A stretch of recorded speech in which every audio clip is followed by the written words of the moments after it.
ಪ್ರಿಯ ಕೇಳಿಗರೆ ನಮಸ್ಕಾರಗಳು ಹಾಗೂ ಕಾರ್ಯಕ್ರಮಕ್ಕೆ ಆತ್ಮೀಯವಾದಂತಹ ಸ್ವಾಗತ. ಇವತ್ತು ನಮ್ಮ ಜೊತೆ ಡಾಕ್ಟರ್ ಕೆಎನ್ ಸುಬ್ರಹ್ಮಣ್ಯ ಅವರಿದ್ದಾರೆ. ಈ ನಾಡಿನ ಬಹುಮುಖ್ಯ ಶಿಕ್ಷಣವೇತ್ತರಲ್ಲಿ ಅವರು ಕೂಡ ಒಬ್ಬರು. ಪ್ರಸ್ತುತ ಬೆಂಗಳೂರು ಆರ್ವಿ ಕಾಲೇಜ್ ಆಫ್ ಇಂಜಿನಿಯರಿಂಗ್ನಲ್ಲಿ ಪ್ರಾಂಶುಪಾಲರಾಗಿ ಅವರು ಕೆಲಸ ಮಾಡ್ತಾ ಇದ್ದಾರೆ. ಈಗ ಅವರು ನಮ್ಮ ಜೊತೆ ನಮ್ಮ ಸ್ಟುಡಿಯೋದಲ್ಲಿದ್ದಾರೆ. ಅವರನ್ನ ಈಗ ಭಾರತದ ತಂತ್ರಜ್ಞಾನ ಮತ್ತು ಎಐ ಅಂದರೆ ಆರ್ಟಿಫಿಷಿಯಲ್ ಇಂಟೆಲಿಜೆನ್ಸ್, ಕೃತಕ ಬುದ್ಧಿಮತ್ತೆ, ಇದರ ಪ್ರಗತಿಯ ಕುರಿತು ಒಂದಿಷ್ಟು ಮಾತನಾಡೋಣ. ಕಾರ್ಯಕ್ರಮಕ್ಕೆ ಆತ್ಮೀಯವಾದ ಸ್ವಾಗತ ಸುಬ್ರಹ್ಮಣ್ಯ ಅವರಿಗೆ. ನಮಸ್ಕಾರ ಸರ್. ಸರ್, ಈಗ ಮಾನ್ಯ ಪ್ರಧಾನಮಂತ್ರಿಗಳಾದ ನರೇಂದ್ರ ಮೋದಿಯವರ ನೇತೃತ್ವದಲ್ಲಿ 12 ವರ್ಷಗಳ ಕಾಲ ಭಾರತ ಮುನ್ನಡೆದಿದೆ. ಈ ಸಂದರ್ಭದಲ್ಲಿ ಭಾರತದ ತಂತ್ರಜ್ಞಾನ ವ್ಯವಸ್ಥೆ ಹೇಗೆ ರೂಪುಗೊಂಡಿದೆ ಅಂತ ಹೇಳಿ ತಮಗೆ ಅನಿಸುತ್ತೆ ಸರ್? ಎಲ್ರಿಗೂ ನಮಸ್ಕಾರ.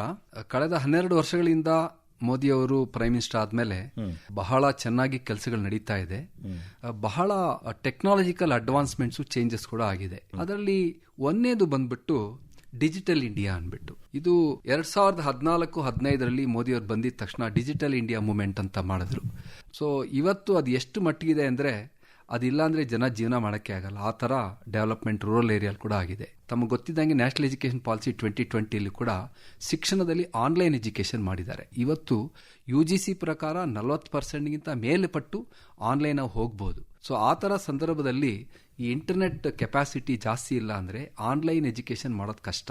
ಅದಾದ್ಮೇಲೆ ಮಾಹಿತಿ ಅಂದ್ರೆ ಎಲ್ಲಾ ತರದ ಅಡ್ವರ್ಟೈಸ್ಮೆಂಟ್ಸ್ ಇರ್ಬೋದು, ಇನ್ಫಾರ್ಮೇಶನ್ ಇರ್ಬೋದು, ಈ ತರ ಎಲ್ಲ ಮಾಹಿತಿ ಕೊಡೋದಕ್ಕೆ ಇಂಟರ್ನೆಟ್ ತುಂಬಾ ಸಹಾಯ ಆಗುತ್ತೆ. ಹಣಕಾಸು ಕ್ರಾಂತಿ UPI ಇಂದ ತುಂಬಾ ಆಗಿದೆ. ಇದು ಅದೇ ತರ ಇನ್ನೊಂದು ತುಂಬಾ ಇಂಪಾರ್ಟೆಂಟ್ ಏನಪ್ಪಾ ಆಗಿದೆ ಅಂದ್ರೆ 5G ಸಂಪರ್ಕ, ಆಮೇಲೆ ಹೆಚ್ಚಿನ ಸಾಧನ ಸಂಪರ್ಕಗಳು. ಅಂದ್ರೆ ತುಂಬಾ ಕಡೆ IoT ಡಿವೈಸಸ್ ಅಂತ ಯೂಸ್ ಮಾಡ್ತಾರೆ, ಇಂಟರ್ನೆಟ್ ಆಫ್ ಥಿಂಗ್ ಡಿವೈಸಸ್ ಅಂತ. ಅದರಲ್ಲಿ ತುಂಬಾ ಕಡೆ ಲಿಂಕ್ ಮಾಡಿಕೊಂಡು ಒಂದೇ ಕಡೆ ನೀವು ಇನ್ಫಾರ್ಮೇಶನ್ ತಗೋಬಹುದು. ಅವಾಗ 5G ಸಹಾಯ ಆಗುತ್ತೆ. ಅದೇ ತರ ನಿಮ್ಗೆ ಗೊತ್ತಿದ್ದಂಗೆ ಆರೋಗ್ಯ ಕ್ಷೇತ್ರದಲ್ಲಿ ಉಪಯೋಗ ಆಗುತ್ತದು. ಅದೇ ತರ ನಿಮ್ಗೆ ಗೊತ್ತಿದೆ ಇವಾಗ ಅಟಾನಮಸ್ ಕಾರ್ಸ್ ಅಂತ ಬರ್ತಾ ಇದೆ, ಸ್ವಯಂ ಚಾಲಿತ ವಾಹನಗಳು. ಸೊ ಈ ತರ ಎಲ್ಲ ಇರೋದ್ರಿಂದ 5G ಸಂಪರ್ಕ ತುಂಬಾ ಇದೆ. 5G ಅಂಡ್ ಅಡ್ವಾನ್ಸ್ಡ್ ಅಂತ 6Gಗೂ ಇವಾಗ ಟ್ರೈ ಮಾಡ್ತಾ ಇದ್ದಾರೆ ಭಾರತದಲ್ಲಿ. ಅದು ಕೂಡ ಸಂಶೋಧನೆ ನಡೆಯುತ್ತೆ. ಸೊ ಅದೇ ತರ ಡಿಜಿಟಲ್ ಆರ್ಥಿಕತೆ ಅಂದ್ರೆ ಟೋಟಲ್ ಕಾಮರ್ಸ್ ಬಿಸ್ನೆಸ್ ಕೂಡ ನಡೀತಾ ಇದೆ. ಈ 5G ಇರೋದ್ರಿಂದ ಮೊಬೈಲ್ ಕಾಮರ್ಸ್, ನೀವು ಕ್ಲಿಕ್ ಅಪ್ ಎ ಬಟನ್ ಅಲ್ಲಿ ನೀವು ಅಮೆಝಾನ್ಗೆ ಇದು ಮಾಡಿ ಏನಾದ್ರು ತರಿಸ್ಕೋಬೇಕು ಅಂದ್ರೆ ಅಷ್ಟಕ್ಕೆ 5G ಬೇಕಾಗತ್ತೆ. ಇಲ್ಲಾಂದ್ರೆ ಸೊ ಇದು ಒಂಥರ ಡಿಜಿಟಲ್ ಇಂಡಿಯಾಗೆ ಬ್ಯಾಕ್ ಬೋನ್ ಇದು ಟೆಲಿಕಮ್ಯುನಿಕೇಶನ್ ನೆಟ್ವರ್ಕ್ ಅನ್ನೋದು. ಸೊ ಅದರಲ್ಲೂ ಕೂಡ ಕಳೆದ 12 ವರ್ಷಗಳಿಂದ ತುಂಬಾ ತುಂಬಾ ಸಾಧನೆ ಮತ್ತೆ ಡೆವಲಪ್ಮೆಂಟ್ ಕೂಡ ಆಗಿದೆ. ಸೊ ಇದಲ್ದಿರ ನಾವು ಇಷ್ಟು ವರ್ಷ ಬೇರೆಯವ್ರ ಮೇಲೆ, ಬೇರೆ ದೇಶಗಳ ಮೇಲೆ ಡಿಪೆಂಡ್ ಆಗ್ತಾ ಇದೀವಿ ಎಲ್ಲದಕ್ಕೂ. ಈ ಒಂದು ಮೂವ್ಮೆಂಟ್ ಸ್ಟಾರ್ಟ್ಅಪ್ ಇಂಡಿಯಾ ಮೂವ್ಮೆಂಟ್ ತುಂಬಾ ಬಂದಿದೆ. ಈ ಸ್ಟಾರ್ಟ್ಅಪ್ ಇಂಡಿಯಾ ಮೂವ್ಮೆಂಟ್ ಅಲ್ಲಂದ್ರೆ make in India, make for India, make for the world ಅಂತ.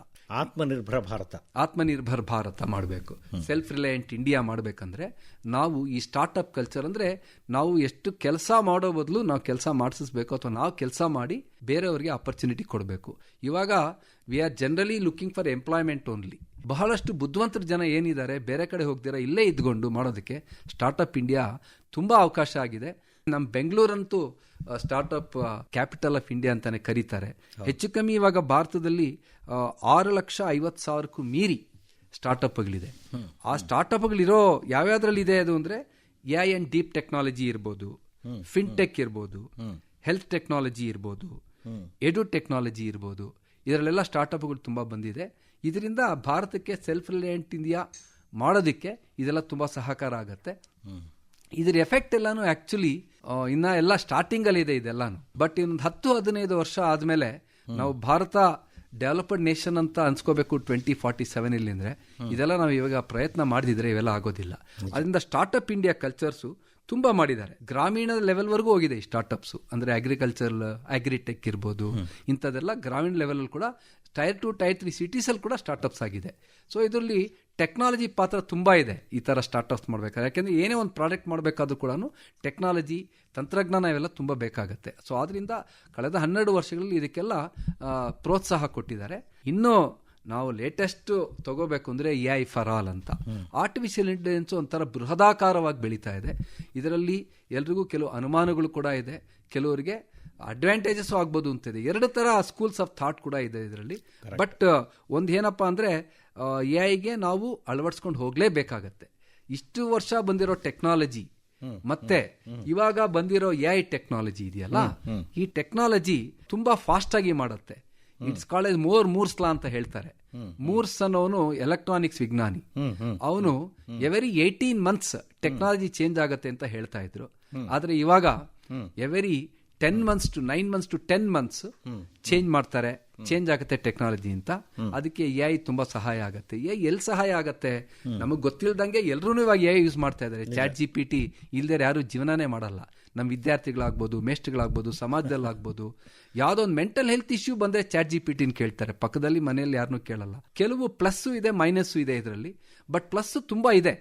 ಮೈನಸ್ನ ನಾವು ಕಂಟ್ರೋಲ್ ಮಾಡ್ಕೊಂಡ್ರೆ ಪ್ಲಸ್ ಇಂದ ನಮಗೆ ಸಮಾಜಕ್ಕೆ ತುಂಬಾ ಸಹಾಯ ಆಗುತ್ತೆ. ಸೊ ಇದರಲ್ಲಿ ಒಂದು ಕೃಷಿ AI ಇನ್ ಅಗ್ರಿಕಲ್ಚರ್, ಅದರಲ್ಲಿ ಏನ್ ಮಾಡ್ಬೋದು? ಹವಾಮಾನ ಬದಲಾವಣೆ, ಬೆಳೆ ಉತ್ಪಾದಕತೆ, ಮಾರುಕಟ್ಟೆ ಮಾಹಿತಿ. ಇವಾಗ ಮಾರುಕಟ್ಟೆ ಮಾಹಿತಿ ಸಿಗ್ಬೇಕಂದ್ರೆ ಅಷ್ಟು ಫಾಸ್ಟ್ ಆಗಿ ಸಿಗೋದಿಲ್ಲ. AI ಟೂಲ್ ಇಂದ ಎಲ್ಲಾ ಡೇಟಾ ಎಲ್ಲ ಕಡೆನೂ ಸಂಗ್ರಹ ಮಾಡಿ ಇಮಿಡಿಯೇಟ್ ಆಗಿ ಕೊಡ್ತಾರೆ. ಅದೇ ತರ ಟೆಲಿಮೆಡಿಸಿನ್ ಇರ್ಬೋದು, ಡಯಾಗ್ನೋಸ್ಟಿಕ್ಸ್ ಇರ್ಬೋದು, ಈ ತರದ ಆರೋಗ್ಯ ಕ್ಷೇತ್ರದಲ್ಲಿ AI ಯೂಸ್ ಮಾಡಕ್ ಸ್ಟಾರ್ಟ್ ಮಾಡಿದ್ದಾರೆ. ಶಿಕ್ಷಣ ಅಂತೂ ಹೇಳಂಗೆ ಇಲ್ಲ, ಎಲ್ಲಾ ತರದಲ್ಲೂ AI. ನಾವಂತೂ ಸಿಲೆಬಸ್ ಅಲ್ಲಿ ಕೂಡ ಹಾಕ್ಬಿಟ್ಟಿದೀವಿ ಇವಾಗ AI. ಇಲ್ದೇ ಶಿಕ್ಷಣ ಯಾವುದು ಮಾಡಂಗೇ ಇಲ್ಲ ನಾವು. ಯಾಕೆಂದ್ರೆ ಮುಂದೆ ಬರೋ ಕೆಲಸಗಳು ಕೂಡ ಯಾವುದೇ ಸೆಕ್ಟರ್ ಆದ್ರೂ ಕೂಡ ನಾವು AI ಯೂಸ್ ಮಾಡಲೇಬೇಕಾಗತ್ತೆ. ಅದೇ ತರ ಹವಾಮಾನ ಮತ್ತು ಸ್ಥಿರತೆ, ಕಾರ್ಬನ್ ಕಡಿತ, ಸಂಪನ್ಮೂಲ ನಿರ್ವಹಣೆ, ಇಂಥದ್ದೆಲ್ಲ automatically very quickly online informations ನಮಗೆ ಸಿಗತ್ತೆ. ಆಮೇಲೆ ನಗರದ ಮೂಲ ಸೌಕರ್ಯ, ಇವಾಗ ಟ್ರಾಫಿಕ್ ನಿರ್ವಹಣೆ ಮಾಡಬೇಕು ಅಂದ್ರೆ ನಿಮಗೆ ಫಾಸ್ಟ್ ಆಗಿ ಇನ್ಫಾರ್ಮೇಶನ್ ಬರಬೇಕು. ಬಟ್ ಏಯಿಂದ ಎಷ್ಟು ಫಾಸ್ಟ್ ಆಗಿ ಇನ್ಫಾರ್ಮೇಶನ್ ಬರುತ್ತೆ ಅಂದ್ರೆ ನಮಗೆ ಆ ಇನ್ಫಾರ್ಮೇಶನ್ ಬಂದು ಅದನ್ನ ಅನಲೈಸ್ ಮಾಡಿ ಇಮಿಡಿಯೇಟ್ಲಿ ಡಿಸಿಷನ್ ಮೇಕಿಂಗ್ ಕೂಡ ಮಾಡ್ಬೋದು ನಾವು. ಸೊ ಆ ತರ ಅದರಲ್ಲಿ ನಗರ ಮೂಲ ಸೌಕರ್ಯ ಅದಾಗ್ಬೋದು. ಆಮೇಲೆ ವೇಸ್ಟ್ ಡಿಸ್ಪೋಸಲ್, ಇವಾಗ ವೇಸ್ಟ್ ಡಿಸ್ಪೋಸಲ್ ಏನಾಗುತ್ತೆ ಅಂದ್ರೆ ಎಲ್ಲೆಲ್ಲಿ ಏನಿದೆ ಅಂತ ತಿಳ್ಕೊಳ್ಳೋದಕ್ಕೆ ನಮ್ಗೆ ತುಂಬಾ ಸಮಯ ಹಿಡಿಸುತ್ತೆ. ಅದನ್ನ ತಿಳ್ಕೊಂಡು ಅದನ್ನ ಕ್ಯಾಪ್ಚರ್ ಮಾಡಿ ಅನಲೈಸ್ ಮಾಡಿ ಅದನ್ನ ಏನ್ ಮಾಡಬೇಕು ಅಂತ ಡಿಸಿಷನ್ ತಗೊಳ್ಳೋದು ಇಷ್ಟು ಕ್ವಿಕ್ ಆಗಿ ನಾವು ಅದರಲ್ಲಿ ಮಾಡ್ಬೋದಾಗುತ್ತೆ. ಇದಕ್ಕೆಲ್ಲ AI ತುಂಬಾ ಸಹಾಯ ಮಾಡುತ್ತೆ. ಅದೇ ತರ ಸ್ಮಾರ್ಟ್ ಮೊಬಿಲಿಟಿ, ಇವಾಗ ಸ್ಮಾರ್ಟ್ ಸಿಟೀಸ್ ಕೂಡ ಡೆವಲಪ್ ಮಾಡ್ತಾ ಇದ್ದಾರೆ. ಎಲ್ಲದಕ್ಕೂ AI ಫಾರ್ ಆಲ್ ಅಂದ್ರೆ AI ಫಾರ್ ಸೋಷಿಯಲ್. ಇನ್ಫ್ಯಾಕ್ಟ್ ಇವಾಗ ಹೇಳ್ಬೇಕಂದ್ರೆ ಕೋರ್ಟ್ಗಳಲ್ಲಿ ಕೂಡ AI ಯೂಸ್ ಮಾಡ್ತಾರೆ. ಹೆಲ್ತ್ ಕೇರ್ ಅಲ್ಲಿ ಮ್ಯಾಕ್ಸಿಮಮ್ ಯೂಸ್ ಮಾಡ್ತಾರೆ, ಡಾಕ್ಟರ್ಗಳು ಯೂಸ್ ಮಾಡ್ತಾರೆ, ಲಾಯರ್ಸ್ ಯೂಸ್ ಮಾಡ್ತಾರೆ. ಆದ್ರಿಂದ ಇದು ನಾವು AI ಎಂದು ಬಂದ್ಬಿಟ್ಟು ಏನೋ ಆಗೋಗ್ಬಿಡತ್ತೆ, ಪ್ರಪಂಚ ಕೆಟ್ಟೋಗುತ್ತೆ ಅಂತ ಅನ್ಕೊಳ್ಳೋ ಬದಲು ಪಾಸಿಟಿವ್ ಆಗಿ ನೋಡಿದಾಗ ಅಡ್ವಾಂಟೇಜಸ್ ತುಂಬಾ ಇದೆ. ಆದ್ರಿಂದ ನಾವು ಪಾಸಿಟಿವ್ ಆಗಿ ತಗೊಂಡೋದ್ರೆ ಈ ಟೆಕ್ನಾಲಜಿಗಳು ತುಂಬಾ ಸಹಾಯ ಮಾಡುತ್ತೆ. ಇನ್ನೊಂದು ಇಂಪಾರ್ಟೆಂಟ್ ಆಗಿರೋದೇನಪ್ಪಾ ಅಂದ್ರೆ ಬಾಹ್ಯಾಕಾಶ. ಇಸ್ರೋ ಅಂತ ಒಂದು ನಮಗೆ ದೇಶಕ್ಕೆ ಒಂಥರ ತುಂಬಾ ಹೆಮ್ಮೆ. ಇಸ್ರೋ ಅಂತ ಸಂಸ್ಥೆ ಇರೋದು. ಈ ಸಂಸ್ಥೆ ಏನಾಗತ್ತೆ, ಅವರು ಎಷ್ಟು ಅಭಿವೃದ್ಧಿ 1970 ಆ ಕಡೆಯಿಂದ ಮಾಡಿದ್ದಾರೆ ಅಂದ್ರೆ ಸತೀಶ್ ಧವನ್ ಇಂದ ಹಿಡಿದು ಇವಾಗ ಬಂದಿರೋ ಚೇರ್ಮನ್ ವರೆಗೂ ನಾವು ಊಹಿಸಲಾಕೆ ಆಗೋದಿಲ್ಲ. ಆ ತರದ್ದು ಅಂದ್ರೆ ಚಂದ್ರಯಾನದಿಂದ ಮಂಗಳಯಾನದವರೆಗೂ ಎಲ್ಲಾ ಪ್ಲಾನೆಟ್ಸ್ ಕಡೆನೂ ಹೋಗ್ತಾ ಇದೀವಿ ನಾವು. ನಾವಿಕ್ ಅಂತ ಒಂದು ಮಾಡಿದ್ದಾರೆ. ತುಂಬಾ ನಾವು ಗೂಗಲ್ ಮೇಲೆ ತುಂಬಾ ಡಿಪೆಂಡ್ ಆಗ್ತೀವಿ. ಗೂಗಲ್ ಒಂದ್ಸಲಿ ಸ್ಟಾಪ್ ಆಗ್ಬಿಟ್ರೆ ಏನಾಗತ್ತೆ ಅನ್ನೋ ಪ್ರಶ್ನೆ ಇದೆ. ಯಾಕೆಂದ್ರೆ ನಾವು ಇವಾಗ ಪಕ್ಕದ ರೋಡ್ ಹೋಗಕ್ಕೂ ಗೂಗಲ್ ಆಗ್ತಾರೆ ಜನ. ಸೊ ಹಂಗಾಗಿ ಗೂಗಲ್ ಹೋಗ್ಬಿಟ್ರೆ ಏನಾಗತ್ತೆ ಅಂತ ಈ ವಿಚಾರನ 2014-15 ಈ ಗವರ್ಮೆಂಟ್ ಥಿಂಕ್ ಮಾಡಿ ನಾವಿಕ್ ಅಂತ ಒಂದು ಮಾಡಿದೆ. ಈ ನ್ಯಾವಿಗೇಷನ್ ಮಾಡಿ IRNSS ಅಂತ ಸ್ವದೇಶಿ ನ್ಯಾವಿಗೇಷನ್ ಮಾಡೋದು ಯಾವತ್ತಿದ್ರೂ ನಮಗೆ ಒಳ್ಳೇದಾಗತ್ತೆ. ಯಾಕಂದ್ರೆ ಬೇರೆ ಪರನ್ನ ತುಂಬಾ ನಂಬ್ತಾ ಇದ್ರೆ ತುಂಬಾ ಕಷ್ಟ ಆಗತ್ತೆ. PSLV C-37 ಇರ್ಬೋದು, GSAT ಇರ್ಬೋದು, ಆಸ್ಟ್ರೋಸ್ಯಾಟ್ ಇರ್ಬೋದು, ಗಗನ್ಯಾನ್ ಇರ್ಬೋದು, ಸ್ಮಾಲ್ ಸ್ಯಾಟಲೈಟ್ ಲಾಂಚಿಂಗ್ ವೆಹಿಕಲ್ಸ್ ಅಂತ. ಇವಾಗ ನಮ್ಮ ಆರ್ವಿ ಇಂಜಿನಿಯರಿಂಗ್ ಕಾಲೇಜು ಕೂಡ ಒಂದು ಸ್ಮಾಲ್ ಬಯೋ ಪೇಲೋಡ್ ಮಾಡಿ 2024 ಕೂಡ ನಾವು ಇಸ್ರೋ ಜೊತೆ ಕೆಲಸ ಮಾಡಿದ್ದೀವಿ. ಇದೇನಂದ್ರೆ to study the gut bacteria of the intestine in the space, ಹೆಂಗೆ ಬಿಹೇವ್ ಮಾಡ್ತೀನಿ ಸ್ಟಡಿ ಮಾಡೋಕ್ಕೆ. ಆ ಥರ ನಾನಾ ಕಾಲೇಜುಗಳು ಕೂಡ ಈ ಥರ small satellite launching vehicles projects ಅಲ್ಲಿ ಪಾರ್ಟಿಸಿಪೇಟ್ ಮಾಡಿದ್ದಾರೆ. ಆಮೇಲೆ ಅದಲ್ದಿರ 2023 2023 ಇಂಡಿಯಾ ಸ್ಪೇಸ್ ಪಾಲಿಸಿ ಕೂಡ ಮಾಡಿದ್ದಾರೆ. ಆಮೇಲೆ 23 ಚಂದ್ರಯಾನ್ 3 ಕೂಡ ಆಯಿತು. ಇವಾಗ 23 ಆದಿತ್ಯ L1. ಸೊ ಇಷ್ಟೆಲ್ಲ ಸಾಧನೆ ಮಾಡಿ ಇದೆಲ್ಲಾನು ನಮಗೇನಾಗತ್ತೆ, ಎಲ್ಲಾ ತರದಲ್ಲೂ ಸಹಾಯ ಆಗತ್ತೆ. ಅಂದ್ರೆ ಒಂದು ಪ್ರಿಡಿಕ್ಷನ್ ಆಫ್ ಮೀಟರಾಲಜಿಲ್ ಇರ್ಬೋದು, ಶಿಕ್ಷಣಕ್ಕೆ ಇರ್ಬೋದು, ಅಗ್ರಿಕಲ್ಚರ್ ಇರ್ಬೋದು, ಡಿಸಾಸ್ಟರ್ ಮ್ಯಾನೇಜ್ಮೆಂಟ್ ಇರ್ಬೋದು, ಇಂಥದಕ್ಕೆಲ್ಲಾನು ವಿಚಾರ ನಮ್ಮ ಹತ್ರ ಇದ್ರೆ ಡಿಸಿಷನ್ ಮೇಕಿಂಗ್ ಈಸಿ ಆಗುತ್ತೆ. ಆದ್ರಿಂದ ಇಸ್ರೋ ಮಾತ್ರ ನಮ್ದು ಪ್ರೈಡ್ ಆಫ್ ದ ನೇಷನ್ ಅಂತ ಹೇಳ್ಬೋದು. ಇದಾದ್ಮೇಲೆ ಮೇಕ್ ಇನ್ ಇಂಡಿಯಾ ಕಾನ್ಸೆಪ್ಟ್ ಅಂತ ತಂದ್ರು.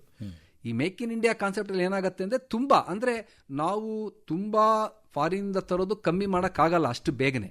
1 ಡಿಕೇಡ್ 2 ಡಿಕೇಡ್ ಆಗುತ್ತೆ. ಆದರೆ ಇವಾಗಿಂದ ಸ್ಟಾರ್ಟೇ ಮಾಡಿದ್ರೇನು ಮಾಡೋಕ್ಕಾಗಲ್ಲ ಅಂದ್ಬಿಟ್ಟು ಮೇಕ್ ಇನ್ ಇಂಡಿಯಾ ಮೂವ್ಮೆಂಟ್ ತಂದ್ರು.